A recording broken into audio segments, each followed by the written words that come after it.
Salut, comment faire pour développer ton activité de thérapie aujourd'hui dans ce contexte extrêmement moribond et extrêmement anxiogène? Voici quelques conseils qui vont t'aider à y voir un peu plus clair, je l'espère. Premier conseil, c'est le plus basique, c'est du bon sens, je te conseille d'ailleurs, et je me conseille d'éteindre ta télévision, ou du moins d'éteindre les JT, les journaux TV. Pourquoi? Parce que c'est des espaces qui vendent de l'anxiété. C'est très important pour eux qu'on soit les plus anxieux possible. Pourquoi? Parce que derrière, on relaie certaines politiques, certaines choses. En tant que thérapeute, tu n'as pas besoin de savoir quelles sont les statistiques de chômage, tu n'as pas besoin de savoir à quel point ça va très mal dans le pays. C'est pas quelque chose qui va t'aider émotionnellement à développer ton activité. Tu vas me dire, oui, mais quel est le rapport entre les mauvaises statistiques du chômage et le développement d'activité? En fait, quand tu développes ton cabinet, quand tu vas avoir plus de consultants, avoir plus de clients, générer plus d'argent, parce que forcément, si tu fais cette activité, c'est aussi pour être indépendant et indépendante financièrement, il te faut avoir un état d'esprit très spécifique. C'est quoi cet état d'esprit? C'est l'état d'esprit d'un entrepreneur ou d'une entrepreneuse. Alors, un entrepreneur, pardon.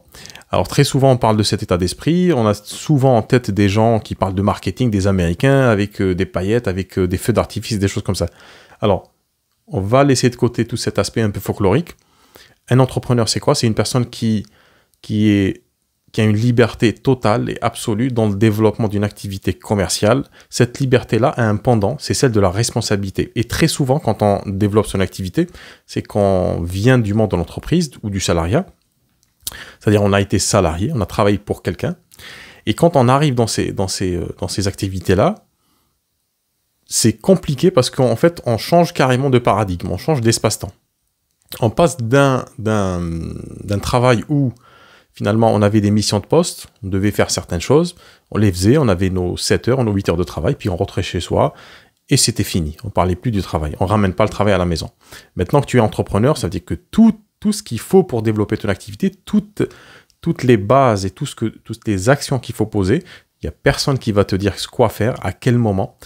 Et la deuxième chose, c'est que tu es entièrement responsable des conséquences des choix que tu vas faire. C'est-à-dire que si n'importe quel choix finalement que tu fais dans le développement de l'activité en tant qu'entrepreneur, thérapeute entrepreneur, va avoir une conséquence directe dans ta vie. Si tu n'as pas, par exemple, une bonne stratégie pour te développer, c'est quelque chose, tu vas en recueillir les fruits, mais tout de suite. C'est-à-dire que si tu n'as pas une bonne stratégie, si tu n'as pas un bon positionnement, si tu ne sais pas comment parler sur Internet, sur Facebook, comment faire de la vidéo, etc. Je ne dis pas qu'il faut faire de la vidéo, c'est pas ce que je suis en train de dire, mais si dans le développement de ton activité, tu as besoin de faire de la vidéo, si tu ne fais pas correctement cette chose-là, automatiquement, tu n'auras pas beaucoup de vues, pas beaucoup de gens intéressés par ce que tu fais. Donc, ce qui caractérise l'entrepreneuriat, c'est ces deux choses, cette liberté, qui est quand même énorme, quand on y arrive, de pouvoir développer son activité et de pouvoir en vivre, c'est-à-dire de manière complètement, c'est un bébé qu'on va faire grandir, qu'on va élever, on va faire grandir comme on veut, et puis en grandissant, il va donner, il va travailler pour nous. Et aussi, la responsabilité de ses actes, de ses actions. Donc aujourd'hui, si tu as envie de te développer, coupe-toi un petit peu de cette ambiance morose, de cette ambiance fin de règne, fin de civilisation. C'est pas quelque chose qui te concerne directement, toutes les statistiques, tout ce qui est dit dans les journaux télévisés sur la hausse des prix, etc. Ça ne te concerne pas pour la simple et bonne raison que ça ne t'aide pas déjà en termes d'état d'esprit à développer ton activité. Tu n'es pas en disposition intérieure. En fait, ça t'enlève la créativité et cette légèreté dont tu as besoin en tant qu'entrepreneur. Ensuite, quand tu as compris ce fait-là, tu vas faire la chasse à toutes les distractions, tout ce qui peut te distraire de ton développement d'activité, les distractions extérieures à toi, c'est-à-dire les JT, les personnes toxiques, les personnes négatives, etc. Les groupes de discussion qui rabâchent des choses qui ne sont pas du tout intéressantes pour toi, qui ne t'apportent rien, qui ne te permettent pas de t'élever humainement et aussi dans ton activité. Et puis aussi les distractions intérieures, la procrastination. Il faudrait peut-être faire un livre sur la procrastination, je pense que ça a été fait. Tout le monde parle de ça parce que c'est vraiment important. La procrastination, la peur, la trouille que tu as intérieurement, peut-être de te développer, de te montrer, de te rendre visible.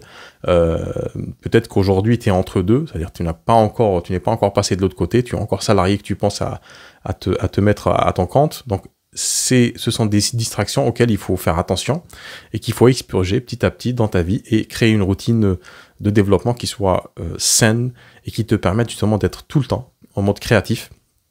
Et in fine, tu vas voir que plus tu t'éloignes de ces distractions-là, plus tu vas t'approcher d'un cabinet qui amène les bonnes personnes pour changer de vie. Donc, si tu as besoin d'en savoir un peu plus, je te mets en lien le lien de mon canal Telegram. C'est l'essentiel de ma communication aujourd'hui se fait sur ce canal-là. C'est un canal Telegram qui est privé. Alors, tu vas me dire pourquoi Telegram et pourquoi pas WhatsApp. Telegram, parce que pour deux raisons. Parce que c'est une application de conversation, d'échange qui est très, très, très aboutie, avec énormément d'options.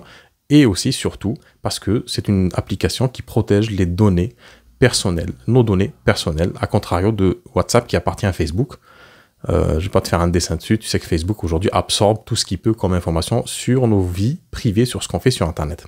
Donc, mon canal Telegram en dessous dans le lien, et puis si tu as besoin de conseils, tu me laisses un commentaire.